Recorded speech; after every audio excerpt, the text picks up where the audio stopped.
Well, let's start by turning our attention to politics. And politics has been a bit of a focus for us and will continue to be a focus for the next few weeks because India is, of course, heading for general elections, the largest show on the earth. And a lot of attention has been fixed not just on what the government is doing and the towering persona of Prime Minister Narendra Modi, which would probably be the single most defining feature of the general elections in India this year. But there has been a certain amount of focus on the opposition as well. Is the opposition going to get its act together? This India alliance, this coalition of all opposition parties that was put together with so much fanfare a few months ago, what is going to happen with it? Now, a couple of weeks back, we were telling you it looks as if it's all falling apart. No alliances are happening. The JDU had gone back. The RLD had moved.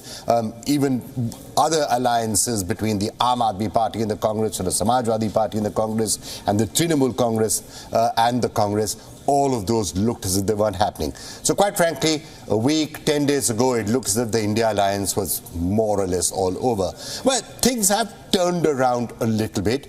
In Uttar Pradesh, there's been an alliance that has been announced between the Samajwadi Party and the Congress Party, the Congress getting 17 seats to fight there in Uttar Pradesh. And there's talks now of some sort of an alliance and seat-sharing arrangement between the Aam Aadmi Party and the Congress. And that has an impact not in Punjab, where those two parties are not fighting together, but it could have an impact in Delhi and perhaps in a couple of other states as well. And then there's some talk about whether something can also be put together with the Trinamool Congress.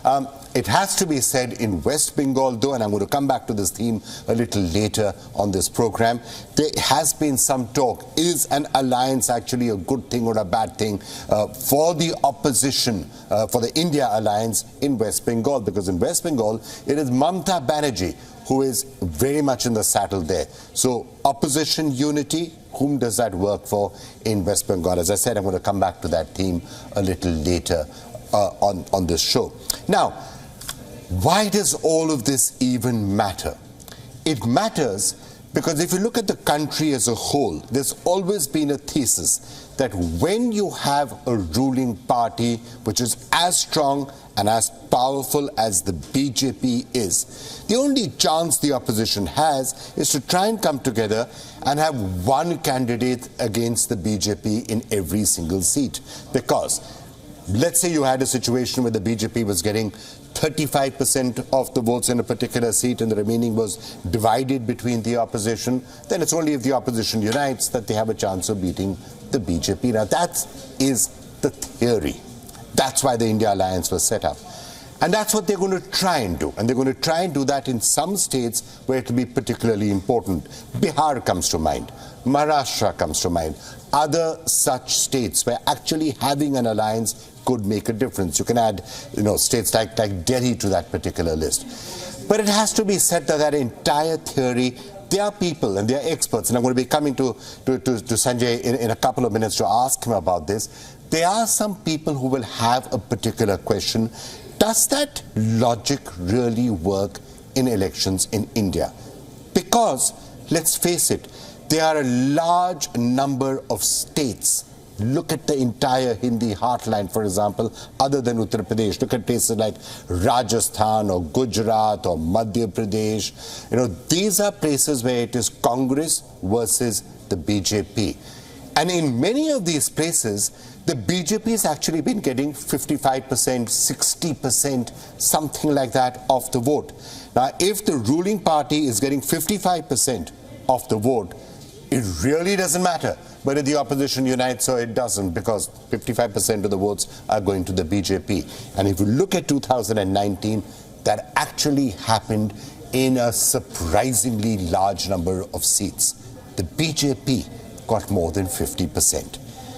And it has to be said that the other major factor, which could mean that this entire talk of opposition unity is more or less meaningless, is that it is very possible that the elections in 2024 are nothing but a referendum on the Prime Minister, a referendum on Narendra Modi, who is certainly one of the most powerful and many would say the most popular political leaders that this country has had. And as a result, if it's a referendum on Narendra Modi, and that's the way a lot of voters are going to vote, and that's going to be the crucial issue, not whether the opposition is together or not together. And that's one set of arguments.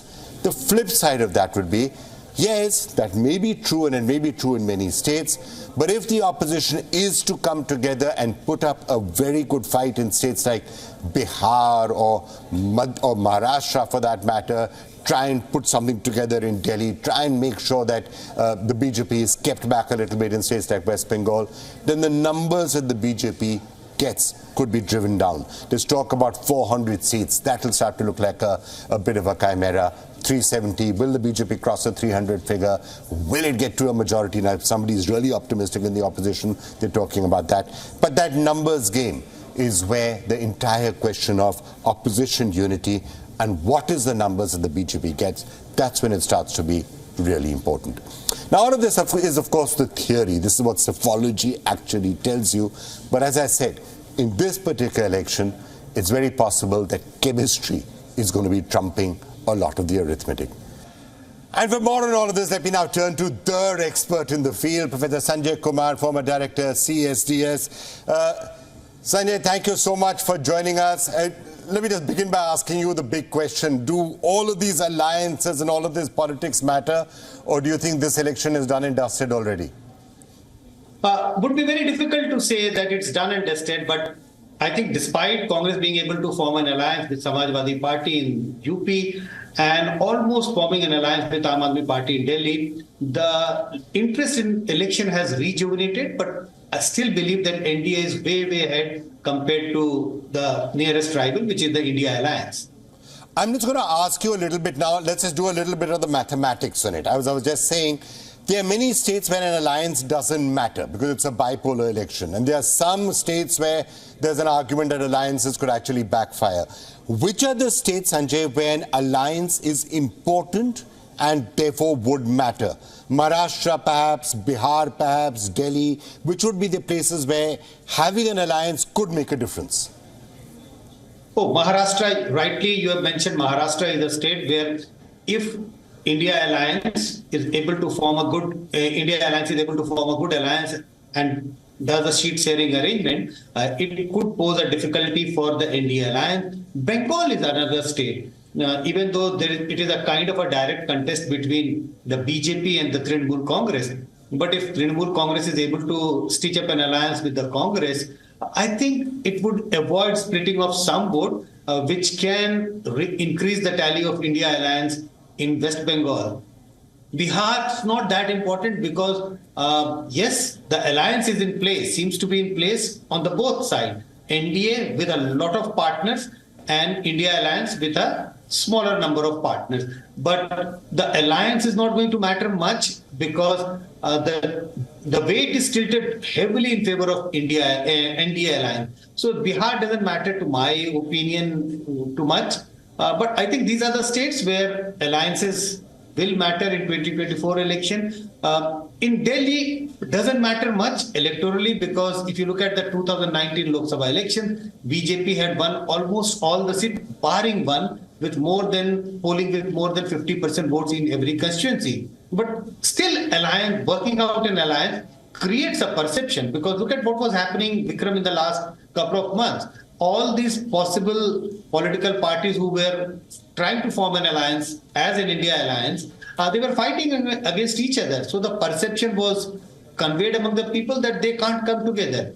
At least coming together of Samajwadi Party and Congress in UP and Aam Aadmi Party and Congress in Delhi has created a perception that they can still stitch in an alliance, they can still pose some difficulty for the BJP.